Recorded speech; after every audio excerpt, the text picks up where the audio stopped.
Oke guys, halo. Selamat datang di Celoteh Sepak Bola. Balik lagi bersama saya Welcome William back. dan Vincent. Oke, Yes. untuk yang tadi sih kita sebelum break ya kita udah bahas MU. Jadi review IPL yang di video kali ini adalah tentang Arsenal. Jadi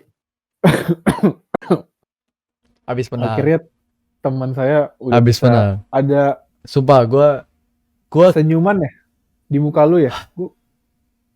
akhirnya gue bisa merasakan keberadaan Tuhan. Nggak bercanda. Gue Gila.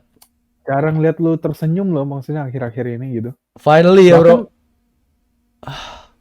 Bahkan gue preview lebih singkat, lebih rinci apa gitu aja lu nggak mau.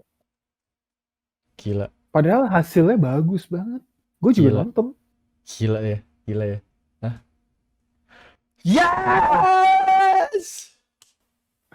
Lampard out lah, goblok tuh Lampard. Gini. Gue 3-1. Ya. Gue bilang sama lu kan. Harusnya bisa Bangsat. lebih. Gue bilang sama lu gini. Bangsat nih starting 11 goblok banget. Oh iya. Gue sampai nanya lagi kan. Ini bener nih starting 11-nya udah pasti nih. Gini. Kan biasa kan dari website kan atau dari live score kan dia ada kasih apa namanya? Prediksi mereka untuk starting line up kan. Gue pikir tuh ini masih prediksi, bukan lu chat gue kan WhatsApp ini. kan.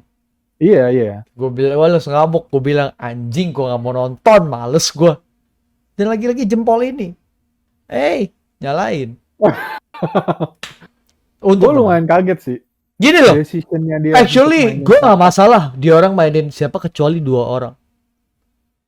Granit Xhaka, Hector Bellerin. Gue kalau si Gabriel ternyata kayaknya takutnya COVID dia. Gabriel bukannya kartu merah ya? Bukannya udah kelar ya? Kan dia tuh yellow card ya? Oh, yang COVID itu, sorry. Yang COVID itu Luis sama Willian atau siapa gitu? Lupa gue. Dia kartu merah kan kemarin? No. Let me check. Bentar. Gue lupa dia direct merah atau setahu gue 2 kuning. Enggak. Jadi suspended satu match. Iya, dan itu kemarin kan harusnya. I don't think so, bro. Oh enggak ding, lawan Everton. Oh iya ding, harusnya lawan Everton dia nggak boleh main, harusnya game yang ini dia baru boleh main ya. Tapi nggak ada dianya. Tuh makanya Everton pakai COVID close contact. Now isolating and will miss the next 3 matches. Willian and David Luiz both unwell. Please. Tim medis jangan selamatkan mereka berdua, bangsat. Please, I beg you. Gini loh, the only positive itu adalah menurut gua Arteta kasih youngster chances. Iya udah pasti sih. Dia menurut gue ya Arteta tuh ngerasa bersalah karena pas Martinelli sebelum cedera dia sempat bench Martinelli terus bahkan nggak dibawa. Sedangkan lu nonton nggak kemarin? Iya, gue nonton. Lu lihat nggak Martinelli bener-bener spirit apa ya dia? Bro, jago sih. Bukan gini loh. Secara teknik mungkin biasa ya. Greenwood jauh. Tapi lu lihat kayak passion dia gila bro. Ngerti gak sih? Dan lu lihat nggak? Lacazette, gue selalu ngerasa Lacazette bagus tapi nggak pernah sebagus kemarin. Dia jadi ikutan menggila menurut gue. Karena dia surrounded sama 3 youngster itu. 3. Emily Smith-Rowe, Saka. Siapa? Emily Smith-Rowe, ya. Smith-Rowe, Saka, Martinelli. Posisi dia apa sih sebenarnya? Dia bisa main both wing sama cam. Dan dia kalau di FM ya wonderkid. Emang menurut gue juga emang. Jadi gini, yang introduce dia itu Unai Emery. Suka dimainin di Europa League. Si Smith-Rowe. Iya. Jago nyetak gol ini itu di season keduanya Smith-Rowe Unai Emery yang dipecat. Smith-Rowe di loan out setahun. Gitu. Gue lupa ke tim kecil. Gue lupa. Gitu. Okay. Soalnya gue lihat not bad sih maksudnya. Iya. Ngotot ya, lumayan ngotot juga ya. Iya, kemarin dia recover bola, dia tackle, dia emang kecolongannya gampang, tapi dia tetap track back mati-matian loh. Nah, menurut gua game kemarin Bellerin dan Xhaka surprisingly di luar golnya Xhaka ya. Bagus mainnya. Serius. Gini loh, kita fans. Ketika mereka main baik, ya kita pasti seneng dong. Kita criticize mereka karena kan, lu nggak seharusnya ngelakuin hal goblok atau bermain tolol karena gini loh, gue gak ngerti dari Xhaka contoh ya, dia jarang shoot long shoot, padahal menurut gue long shoot dia tuh kenceng banget dan bagus. Karena gini, kemarin pas gue lihat nih ya, jadi umpan dari sayap kanan, gue lupa deh si Saka, Bukayo Saka atau Bellerin kan ada passing balik lagi tuh ke si Xhaka Granit nih. Dan bola yang didapat sama si Granit ini tuh, itu bola enak buat nembak, cuma posisi yang dia dapat itu posisi enak nembak buat kaki kanan. Nah, sedangkan kan di kaki kiri gitu loh. Iya. Nah, sayangnya cuma itu sih. Kalau bola lebih bagus lagi mungkin bisa lah gitu. Gue agree, langsung. Gue setuju. Cuman gue gak cuma ngomongin match ini loh. Sering banget ada occasion di mana dia ada chances buat shoot, dia nggak mau shoot. Gue nggak tahu kenapa. Oke lah, gini loh. Gue benar-benar senang banget. Bellerin juga menurut gue mainnya not bad kemarin. Bagus, bahkan bisa dibilang bagus. Dia bisa track back, dia tahu kapan akhirnya nih, otaknya tahu kapan harus attack, kapan harus defend. Dia nggak fall throw, akhirnya nggak nyangkut nih bajunya di keteknya gitu loh. Tapi buat gue tuh agak dikeluarin dikit. Oh, ditarik ya. Oh iya. Ditarik dikit, jadi pas ngangkat tuh biar ada space lagi. Oh iya. Attention to detail lu gue liat cukup bagus. Iya, gue udah lihat. Soalnya yang bikin gue paling iketan talinya dikeluarin, men. Itu gue sampai terus kayaknya buat rada pendek kaki celananya. Gini. Tapi kemarin menurut gue emang semua lagi oke lah. Kayak Tierney juga. Tierney itu emang buat gue even pas dia main jelek dia tetap coba, lu ngerti gak sih? Cuma biasanya itu kalau lagi jelek itu dia itu ya monoton. Gue udah tahu pergerakan dia, even gue nonton di rumah nih gue tahu dia bakal kayak gini. Ya karena dia konsisten. Ya. Agree. Bentar, pause. Kata lagi nunggu. Oh iya kan karena dia konsisten kan udah. Terus lu agree udah dari situ. Gini deh, selepas dari individu kemarin ya, dari gua sebagai istilahnya supporter netral kemarin ya, yang mengharapkan seri lah gitu. Seri gua mengharapkan seri. Itu gua ngelihat Arsenal main itu like there is no tomorrow. Ya karena big team. Selalu begitu gak sih? Gini loh. Udah pasti mentalnya ketika lu ketemu tim gede. Mereka lebih yang greget. Harus. Dan mereka tahu itu harus. Enggak. Karena menurut mereka masih setara. Lu paham gak sih? Oh. Gitu loh. Mental pemain pasti begitu. Nih gue kasih tau lu ya. Gue seneng banget kita menang 3-1. Dan gue udah bilang di episode sebelumnya kan. Arsenal cuma bisa menang kalau kita dapat penalti 3. kita nyetak dari bola mati, penalti dan free kick tuh udah 2 gol ya. 1 lagi gol hoki lah ya. Tapi penalti aja lu sebagai fans Arsenal lu bilang nggak kena nih. Itu tapi kalau gue lihat ya, itu bahkan si Reece James aja ya, pasrah jatuh penalti ya. Dia pasrah. Ya kayak aduh, ya udahlah. Iya berarti ya mungkin kalau gue ngelihat replay berkali-kali gue lihat nggak kena. Cuman ya udah I'll take what I can get. Oke, iya. Gini loh. Gue seneng kita dapat 3 points. Cara kita main walaupun belum ada gol dari open play gitu ya. Kecuali ada dong. Ya itu hoki lah, Jack. Come on lah, jangan munafik lah. Itu hoki. Gini loh. Gue senang kita tetap dapat 3 poin dan skornya 3-1 kan. Leno, my goalie, gila, bagus banget. Walaupun Jorginho shootnya kayak sampah, tapi menurut gue Leno. Oh, yang penalti ya? Iya, iya. Tapi menurut gue gini loh, ini 3 poin gak bakal ada artinya cuy. Kalau next match kita kalah. Next match kalah lagi ya? Iya, kita harus dari sini nih udah harus sikat serius. Ya, gue benar-benar berharap ini bisa nge-boost confidence-nya pemain ya. Dan please Arteta jangan start Willian.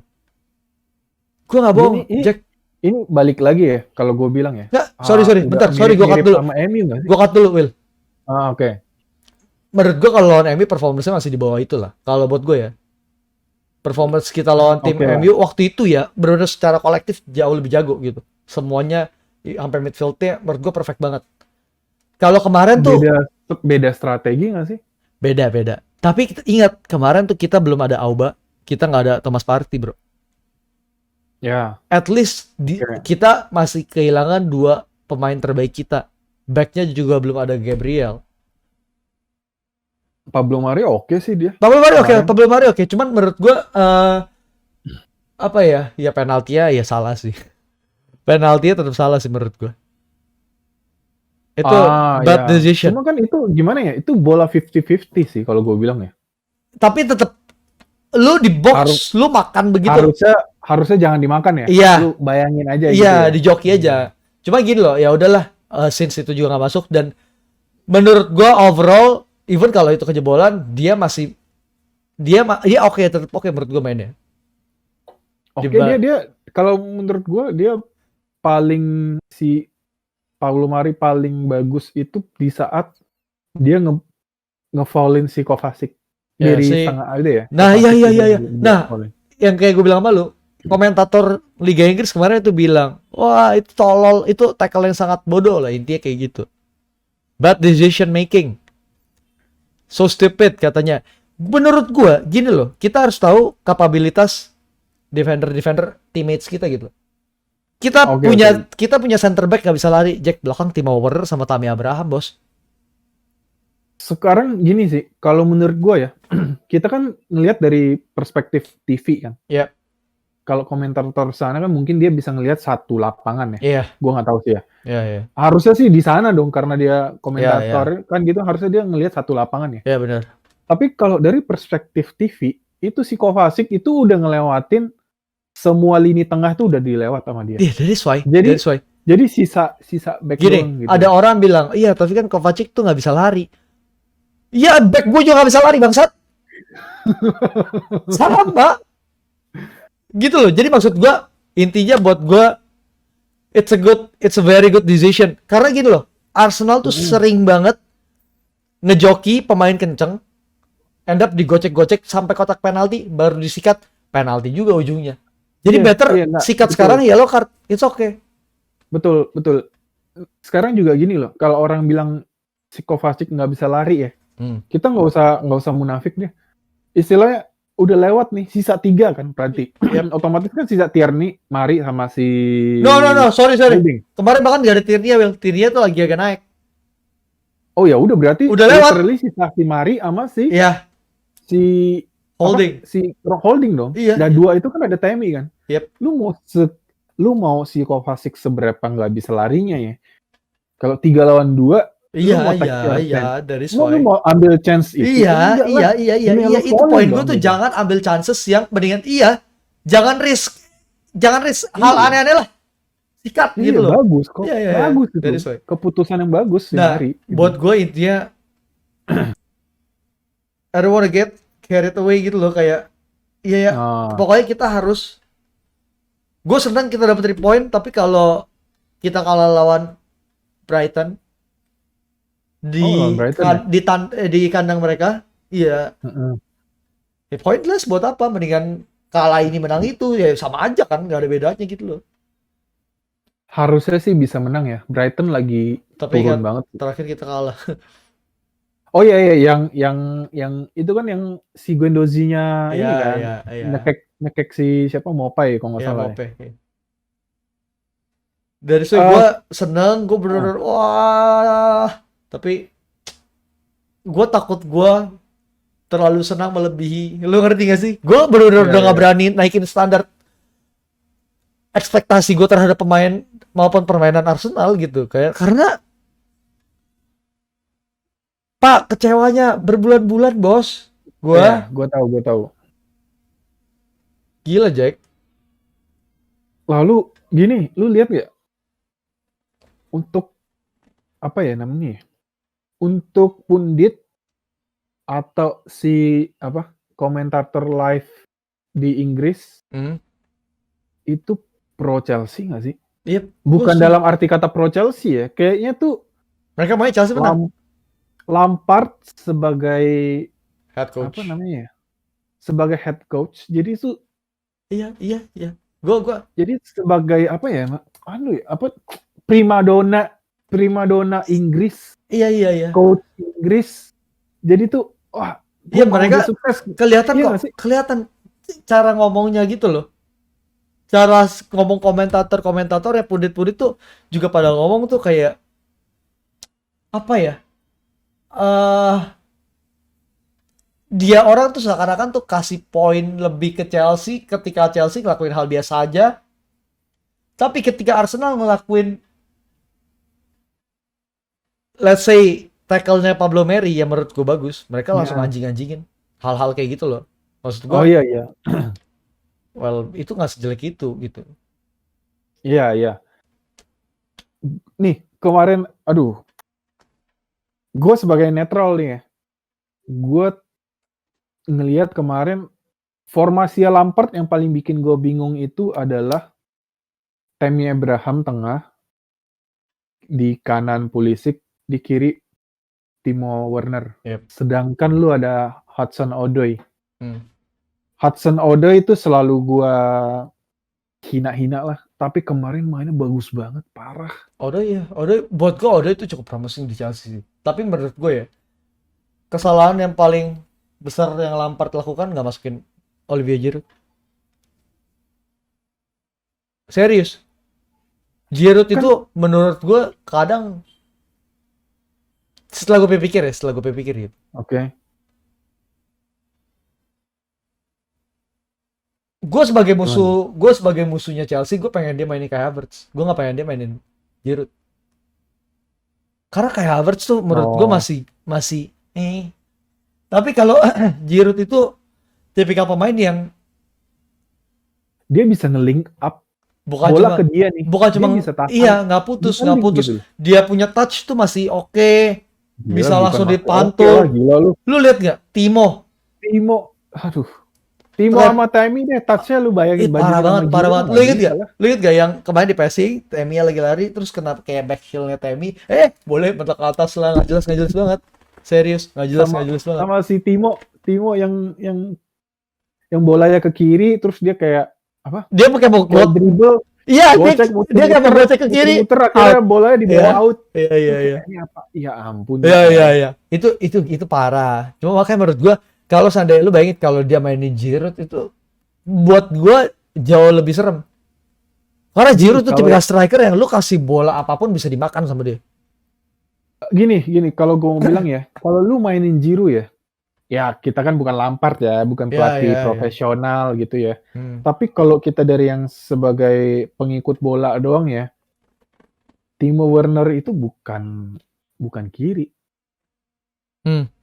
Timo Werner itu bukan kiri. Ya gue nggak tahu sih kalau di latihan dia mungkin jago di kiri atau Timo, Tammy sama Giroud itu main di tengah. Udah titik itu doang. Lu punya 3 striker lebih doang. Lu nggak bisa maksain buat main 3. Yang si siapa lu geser ke kiri nggak ada itu. Dari harus ada player. Gue sih sempat mikir kalau lu emang mau main kayak gitu, mendingan menurut gue lu main 2 striker loh. Jadi tanpa ada CAM. Menurut gue lu kalau emang mau paksain tetap mau main wing ya Mason Mount-nya lu pindahin ke wing kiri. Serius. Itu masih bisa, menurut gue masih lebih masuk akal gitu ya. Si anaknya Lampard ya. Si anak Lampard kalau misalnya mau tetap dimainin ya jangan maksain di situ gitu. Iya. Makanya kalau bahkan menurut gue kalau emang lu masih mau mainin kayak dia formasi 4-3-3 kan. Iya. Pokoknya Pulisic kemarin crossingnya nggak ada yang Masuk. nemu. Iya, nggak ada yang Nggak ada nemu. yang nemu. Masuk Iya, crossingnya iya, banyak. maksud gua Nggak ada nggak ada yang yang nemu. nemu. Iya, iya. Nggak ada yang nemu. Terus Itu dia semua nggak, dari corner doang. Yang nemu Pulisic juga nggak Silva sama Zuma. nggak seserem musim lalu sih Pulisicnya sih. Last season tuh jauh lebih serem cuy. Jauh lebih berani Iya. nge-shoot, jauh lebih. Kemarin gua rasa dia nggak ada shoot deh. Nah, Gue lupa. lu mesti tahu ya kenapa kemarin musim lalu itu soalnya tuh yang main di kiri kanan itu winger, purely winger. Iya, iya, iya. Jadi tuh dia cuma ada si satu lone striker tuh si Tammy doang gitu loh. Nah sekarang tuh strikernya 2 gitu loh. Benar. Satu taruh kiri, satu taruh tengah gitu. Mm-mm. Ya, menurutku sih nggak. Kalau mau mainin Giroud ya, Nah. itu Tammy sama Timo nggak bisa main. Oh iya, Giroud iya, jadi iya, bener iya. tengah. Lu kiri kanan lu mau taruh Pulisic atau Odoi lu udah harus kayak gitu kalau gue bilang. Iya, makanya gue bilang nggak, sebenarnya bisa Will. Lu kalau mau mainin Timo, ya lu nggak boleh mainin Mount. Paham nggak? Jadi jadi lu main 4-2-3-1, yang jadi shadow strikernya ya si Timo Werner. Iya. Tapi lu lihat aja Timo, aduh. Ya nggak bisa jadi shadow striker sih dia. Dia harus di ujung sih. Dia harus di ujung. Iya, iya, iya. Paling Giroud yang turun mau nggak mau. Itu. Atau nggak main 2 striker tanpa attacking midfield. Menurut gua. Dan tetap saja si Lampard udah 3 kali berturut-turut kalah kan ya? Enggak, ada menang. Hah? Lampard ada Enggak, menang. Enggak 3 kali berturut-turut. Berturut-turut kali, gila. Bentar gue cek. Chelsea kemarin kalah 3-1. Minggu lalu Chelsea kalah lagi. Setahu gua, mana Chelsea?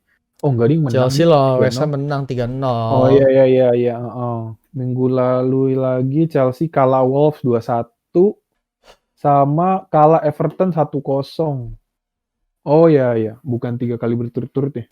Intinya gini lah, intinya gue ngerasa Arsenal, Arteta tuh harus berani ambil resiko buat mainin pemain-pemain yang emang niatnya, passionnya tuh ada buat klub kita sih.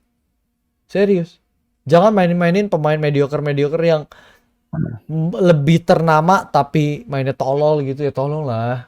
Iya. Serius. Gue ngerti. Dari sisi lu sama sisi gue nih, point of view gue nih kurang lebih sama nih. Lu ada pemain yang ini loh, tapi lu mainin masih yang lain gitu. Enggak, kalau gini Will, kalau MU mungkin, oh ya kita ada pemain yang jago tapi kita mainin pemain yang kurang jago. Iya. Nah, dilemanya Arsenal itu ada pemain jago tapi mainnya iya. Atau lu mau main pemain yang tekniknya jauh lebih rendah daripada dia tapi mainnya jauh lebih passionate. Ngerti gak sih? Ini sekarang dilemanya antara passion atau teknik. Lu pilih teknik atau passion, gitu aja. Karena yang berteknik nggak main with passion. They don't play. Sama aja. Iya, that is why. Lu lihat kemarin. Lari sama aja. Iya, makanya. Tapi serba salah. Gue juga bingung. Tapi kalau gue lebih prefer ya mainin Martinelli. Tengahnya bisa Auba, bisa Laka. Jangan start Nketiah. Mainin Saka di kanan. Bisa buat 4-0 itu bagus banget dia. Jack, gue kasih tau lu ya. Kita masih ada Reiss Nelson. Reiss Nelson tuh juga jago. Jago. Aduh. Dia di Europa League musim ini dia start semua match kan. Hampir mainin semua match tau gue. Dia mainnya bagus. Ya Europa League sih. Denjep juga bagus di Europa League. Lingard juga cetak gol di Europa League. Lingard. Aduh. Shit. Ya sudah deh. Kalau gue bilang kemarin Arsenal sih mainnya mendadak kayak udah nggak ada hari besok. Lu kalah atau mati. Lu istilahnya menang atau mati gitu aja. Intinya gini sih, kalau menurut gue Arsenal main, pemain-pemainnya tuh main, gue liatnya kayak ya masih main buat Arteta gitu. Ngerti gak sih? Oh iya. Ya, banyak banget orang bilang kayak Arteta udah lost the dressing room. Menurut lu enggak lah. Pemainnya masih support Arteta banget. Karena beda jauh loh. Unai Emery itu bener-bener pisah banget sama pemainnya ya. Sedangkan Arteta bukan pisah. Jadi gini loh. Ketika kita lagi kalah-kalah under Unai Emery, gak ada satupun pemain yang berani pick up. Oh iya kita benar-benar percaya manajer gini, gak ada. Ya, ya mau gimana? Tapi mau kali ngobrol ini, sama manajer aja susah. tapi kali ini tuh banyak banget. Maksudnya banyak banget kayak Brian Leno, Kieran Tierney, even Bukayo Saka bisa say sorry, Gabriel red card langsung sorry gitu-gitu loh. Nah, lu lihat kenapa gue benci Granit Xhaka even sampai sekarang. Dia aja nggak say sorry pas dia red card. Lama gitu loh. Terus kayak pas dia jadi kapten yang inget ke dia ambil baju Arsenal dilempar ke dia buka baju terus lempar ke lantai bangsat. Itu yang ditukar ya sama Arteta. Anak Umay Sama sama Arteta ya Unai ini. terus Oh, dibu sama penonton dibu kan. Langsung dia kayak ngamuk-ngamuk gini-gini gini-gini buka baju di tunnel dilempar ke lantai. Anjing bro, lu kapten bro. Dari momen itu harusnya lu udah cabut tau gak? Bangsat. Intinya gini sih, gue mau lihat our winter transfer. Karena boardnya udah janji. Tapi gue balik lagi. Gak beli pemain bener-bener gak apa-apa. At least offload pemain dulu. Gue tetap ngerasa Xhaka out, Bellerin out. Oke. One good match Tapi doesn't. Bellerin si itu mau tuh Barca Oh, mau balikin ini, iya. pulangin I'll drive him to the airport. yang hilang. I'll drive him to the airport. Boleh deh kita nanti buat ini kali ya, apa episode transfer kali ya. Iya. Gue sih udah ada 2 transfer sih gue yang masuk. Gue belum. Ya udah kita nantilah cobalah Okay. sambil coba cek untuk berita-berita transfer. Yoi. Ya udah paling gitu aja sih ya. Ya udah. Oke guys, jangan lupa komen. Yep. Mau tanya apapun silakan. Yep. Sampai kali ini dulu. Bye bye. Thank you.